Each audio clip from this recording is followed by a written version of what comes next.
Aujourd'hui, c'est toute la franc-maçonnerie haïtienne que nous sentons ici avec nous à travers vous, sérénissimes grand maîtres.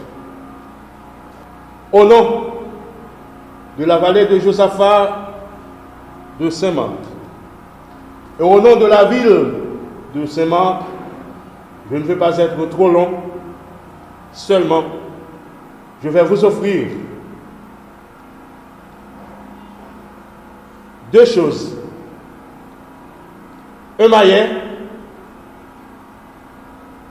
symbolisant la grande réunification de la franc-maçonnerie haïtienne sous votre leadership et maintenant sous votre commandement.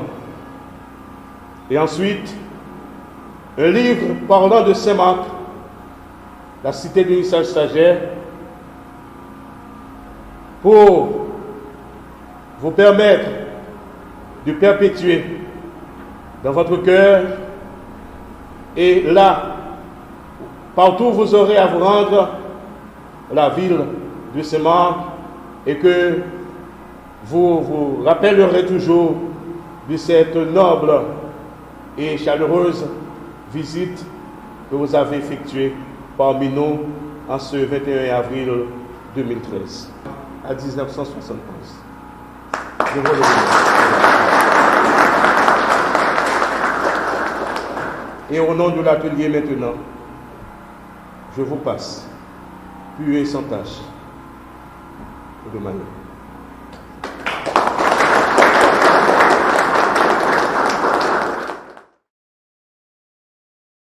Mes bien-aimés frères, tout va bien. Mais nous avons encore du travail à faire. La tâche est vraiment immense. Et nous sommes sûrs qu'avec votre support et votre soutien, si vous exigez que la maçonnerie se pratique dans les règles de l'art royal, c'est l'art royal que nous pratiquons. Si vous exigez ces pratiques, et si vous appliquez les grands idéaux à travers tout ce que vous faites dans votre vie, je suis sûr que tout ira bien et les embûches qui nous restent à franchir, nous les franchirons la tête altière, relèverons, mes bien-aimés frères. Mais cependant, s'il y a encore des frères ou certains frères qui croient pouvoir nous empêcher de réaliser pleinement cette réunification, nous dirons uniquement pour eux, gémissons, gémissons, gémissons, mais espérons. Eh bien, mes frères, vous êtes face à votre devoir. Vous devez éviter la dérive. Éviter la dérive. Vous devez être sûr que vous ne marchez pas derrière un homme, que vous ne marchez pas derrière un grand maître, mais que vous marchez derrière une institution. Une institution que vous aimez, une institution que vous avez choisi volontairement de faire partie.